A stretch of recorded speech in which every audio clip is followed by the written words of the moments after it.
Hello everyone, welcome back to our YouTube channel exam track center. इस video में हम कर रहे हैं कुछ किरचॉफ की क्वेश्चन करेंगे। एक क्वेश्चन मैं करवाऊंगा, फिर इसमें हम पढ़ेंगे व्हीटस्टोन ब्रिज, जो कि एक इम्पॉर्टेंट टॉपिक है। तो एक क्वेश्चन हम कर लेते हैं किरचॉफ लॉ का। आई होप सभी ने कुछ क्वेश्चन किए होंगे ट्राई।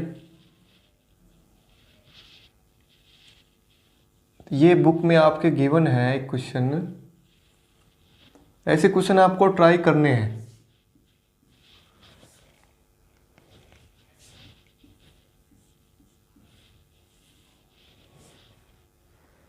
इन सभी की वैल्यूज गिवन है 10 वोल्ट और रजिस्टेंस है 4, 15, 30 एंड 15। ये क्वेश्चन है, तो इसमें हमें फाइंड आउट करना है। एक तो इक्विवेलेंट रेजिस्टेंस फाइंड आउट करना है और हर एक रेजिस्टेंस के अक्रॉस करंट फाइंड आउट करना है। तो इक्विवेलेंट रेजिस्टेंस तो आप सब लोग क्लियर इसको कर ही लेंगे। देखो ये दोनों किस में ये तीनों जो है किस में दिख रहे हैं आपको, पैरेलल के अंदर है ना। तो पैरेलल के अंदर कैसे जोड़ते हैं हम, ऐसे। इनका एलसीएम लोगे 30 आ गया, तो ये कितना हो गया 2 + 1 + 2 3 एंड 5, तो 6 ओम तो आ गया इसी तक, यहाँ तक का। और ये किस में हो जाएगा फिर सीरीज के अंदर, तो टोटल कितना आ गया 10 ओम सीरीज के अंदर सीधा जुड़ जाएगा। तो इक्विवेलेंट रेजिस्टेंस जो है कितना आएगा यहाँ पे 10 ओम। अब नेक्स्ट स्टेप हमारा ये है कि हर एक रेजिस्टेंस के अक्रॉस हमें करंट निकालना है। तो करंट कैसे निकालोगे, तो यूजिंग किरचॉफ लॉ हम इसको करेंगे। क्वेश्चन में लिखा भी होगा using Kirchhoff law find the current across each resistance. ठीक है, तो लेट से यहाँ से शुरू करो। इसमें देखो एक ही ईएमएफ सोर्स है ना, तो यहीं से करंट शुरुआत करो। आई करंट मैंने यहाँ से खिंचा दिया। ठीक है, अब आई करंट जाएगा तो यहाँ पे देखो ये दोनों अलग अलग वायर हैं, तो डिवाइड होगा करंट यहाँ पे कुछ है ना। तो इसको मैं ले लेता हूँ I1। ठीक है, अब यहाँ पे कुछ भी मान लिया मैंने, यहाँ पे करंट मान लो I2 है और ये मान लिया मैंने I3 है। ठीक है, यहाँ पे I2 प्लस में I3 है, क्योंकि वहाँ पे कोई रेजिस्टेंस है ही नहीं, तो बनाने की कोई ज़रूरत नहीं है। ठीक है, तो ये करंट सारे मैंने बना दिए। अब हमें निकालना है इन करंट्स की वैल्यू। तो एक देखो इक्वेशन तो ये बन रही है I1 + I2 + I3। ठीक है, ये टोटल करंट होगा यहाँ पे इस जंक्शन पे। तो यही तो है, यही करंट की वजह से तो इधर जा रहा है और इधर जा रहा है। समझ में आया, किरचॉफ फर्स्ट लॉ लगा दिया मैंने यहाँ पे। अब सेकंड लॉ लगाने के लिए हमें क्या चाहिए, लूप चाहिए। तो लूप बनाओ पहले A B C D E। अगर लूप की क्वेश्चन में गिवन है, ये पॉइंट गिवन है तो वही पॉइंट लेने हैं। अगर नहीं गिवन है तो अपनी तरफ से कुछ भी बना लेना आप। ठीक है, तो हमें 3 वेरिएबल हैं यहाँ पे I1 I2 I3। अगर तीनों आ जाएंगे तो I भी आ जाएगा, है ना। तो तीनों निकालने के लिए कम से कम मुझे 3 इक्वेशन चाहिए, है ना। तो 3 इक्वेशन के लिए 3 लूप बनाने पड़ेंगे। तो 3 लूप बनाओ आप। देखो यहाँ से एक तो लूप ये बना लो, ये वाला। अब मैंने जब बताया था कि शुरुआत वहाँ से करो जहाँ पे कोई ईएमएफ सोर्स हो, लेकिन इसमें ईएमएफ सोर्स कोई भी नहीं है, तो कहीं से भी शुरुआत कर सकते हैं हम। तो जिस साइड में हम लूप में जा रहे हैं उसी साइड में अगर करंट फ्लो हो रहा है तो पॉजिटिव साइन, और अपोजिट साइड में जा रहे हैं तो नेगेटिव साइन। तो लूप में हम लेट से मैं ये जा रहा हूँ C D E और वापस C। तो from loop C D E C। ठीक है, तो टोटल ईएमएफ कितना है 0 है। Current multiply by resistance I3 into में 15, तो 15 I3 हो गया। ठीक है, पॉजिटिव साइन क्योंकि इधर ही आ रहे हैं लूप के अंदर, यहाँ पे कोई रेजिस्टेंस नहीं है। अब यहाँ पे लूप में हम ऐसे जा रहे हैं तो ये करंट इस साइड में जा रहा है, तो नेगेटिव साइन आएगा 30 I2। ठीक है, यहाँ से क्या प्रूव हो गया कि I3 = 2 टाइम्स ऑफ I2। ठीक है, ये समझ में आ गया। I3 = 2 times of I2। तो एक लूप से तो ये चीज़ बन गई। इसको इक्वेशन नंबर 1 डाल दो। सेम अब लूप लगाओ, दूसरा लूप लगा लो, ये लूप लगा लो, छोटा सा लूप जिसमें ईएमएफ सोर्स नहीं है, वो इजी रहता है। तो फ्रॉम लूप इसमें शुरुआत करो यहाँ से CE टोटल ईएमएफ कितना है 0 है। और जिस साइड में करंट जा रहे हैं उसी साइड में लूप अगर जा रहा है तो पॉजिटिव साइन। तो C से E की तरफ जा रहे हैं तो I2 भी इधर ही जा रहा है तो पॉजिटिव साइन। 30 टाइम्स I2, है ना। फिर यहाँ पे पहुँच के लूप में, फिर हम ऐसे जा रहे हैं लूप के अंदर, लेकिन करंट हमारा ऐसे जा रहा है, तो माइनस साइन लेना पड़ेगा, -15I1। ठीक है, यहाँ से भी क्या आ गया, 30I2 = 15I1। ठीक है, तो यहाँ से I1 = क्या आ गया, 2 टाइम्स ऑफ I2। ठीक है, इसको नंबर 2 डाल लो। अब यहाँ से देखो दोनों इक्वेशन से फ्रॉम 1 and 2 यहाँ क्या प्रूव हो रहा है कि I1 = 2I2 = I3 from 1 and 2। ठीक है, यही तो प्रूव हुआ, I1 = 2I2 और 2I2 किसके बराबर है, I3 के बराबर। ठीक है, अब यहाँ से एक देखो तीनों आपस में लिंक है, तो एक इक्वेशन और चाहिए हमें तीनों का लिंक हटाने के लिए, मतलब तीनों का लिंक से हम निकालेंगे कुछ करंट निकालेंगे, तो एक लूप और चाहिए। एक लूप कौन सा लगा लो, तुम कोई भी लगा लो, बार बार का लगा लो, या फिर ये वाला लगा दो, ये सिर्फ ये वाला। तो from loop A B E, इसको कुछ नाम दे देना आप, D तो है, F दे दो,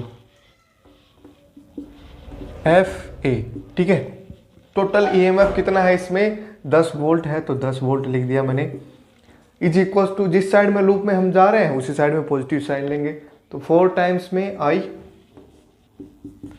एंड ये कितना आएगा, 15 टाइम्स I1।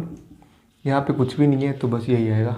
ठीक है, अब देखो यहाँ पे I की वैल्यू पुट करनी है, तो I की वैल्यू पुट करो, I1 + I2 + I3, है ना, और ये आ गया 15I1। अब I1 + I2 + I3 को एक बार सोल्व कर लो, इन टर्म्स ऑफ I1 ही निकाल लो, तो I जो होगा यहाँ पे कितना आएगा, देखो I1 और I3 दोनों बराबर है मेरे पास, तो I1 प्लस में और I2 की जगह पुट कर दूंगा मैं I1/2, और I3 जो है I1 ही है, तो ये कितना आ गया, टोटल एलसीएम ले लोगे तो 2 एलसीएम आ गया, तो 2 और 2 4 और 1 5, तो 5/2 I1। ठीक है, तो मतलब इस पूरे की वैल्यू जो होगी 5/2 I1, तो टोटल जो हो गया कितना हो गया, 10 = 4 टाइम्स 5/2 I1 + 15 I1। ठीक है, अब यहाँ से देखो 2 से कैंसिल हो गया, कितने पे, 2 पे कैंसिल हो गया, तो कितना हो गया 10, और 10 + 15 जो है कितना हो गया 25 I1।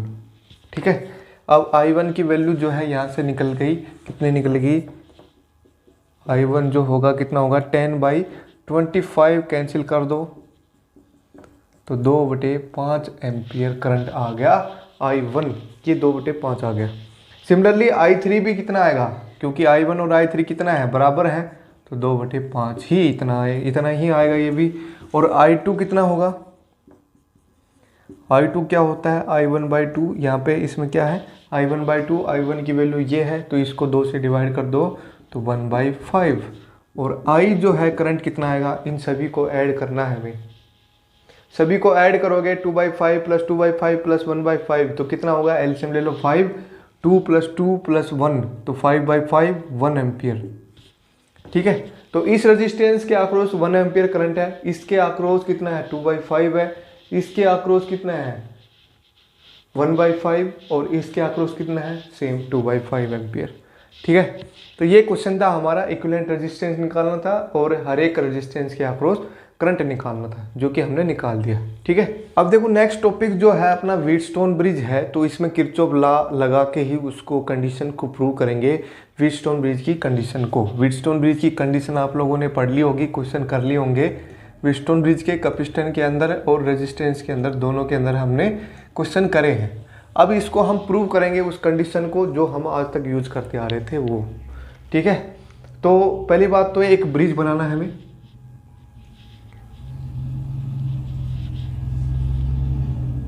तो ये मैंने एक ब्रिज बना दिया और इनके बीच में जो है एक मैंने लगा दिया गैल्वेनोमीटर।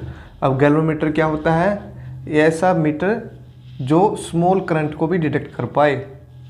ठीक है, एक मीटर है जो स्मॉल करंट को भी डिटेक्ट करता है, बहुत छोटे से small amount of current micro ampere में भी उसको डिटेक्ट कर लेता है भाई कोई भी करंट आ रहा है कि नहीं आ रहा है इसमें।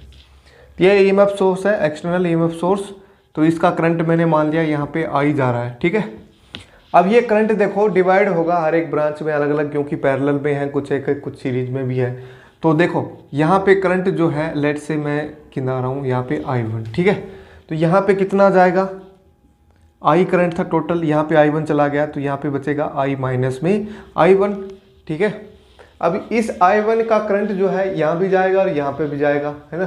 तो लेट से इधर जो करंट जा रहा है वो कितना जा रहा है, IG मान लिया मैंने, गैल्वेनोमीटर के अंदर करंट जा रहा है IG, तो I1 का ही हिस्सा हो गया ना इधर IG, तो यहाँ पे कितना बचेगा, I1 माइनस में IG, ठीक है।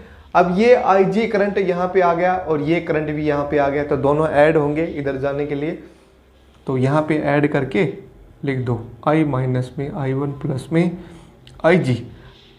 अब इस जंक्शन पे ये करंट आ रहा है, ये करंट आ रहा है, दोनों ऐड होके कितना बन जाएगा, वही टोटल I बन जाएगा, ठीक है।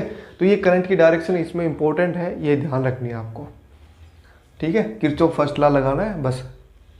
तो इन रेजिस्टेंस के नाम दे दो कुछ आप, P, Q, R और S, ठीक है। तो व्हीटस्टोन ब्रिज का जो प्रिंसिपल है वो क्या है, प्रिंसिपल आप लोगों ने पढ़ लिया होगा, है ना। प्रिंसिपल मतलब जो कंडीशन हम आज तक यूज कर रहे आ रहे थे, ठीक है। इफ यहाँ पे लिखो for resistance P, Q, R, S form a bridge as shown in figure,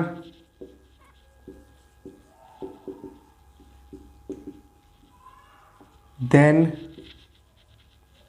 galvanometer shows no deflection, galvanometer shows no deflection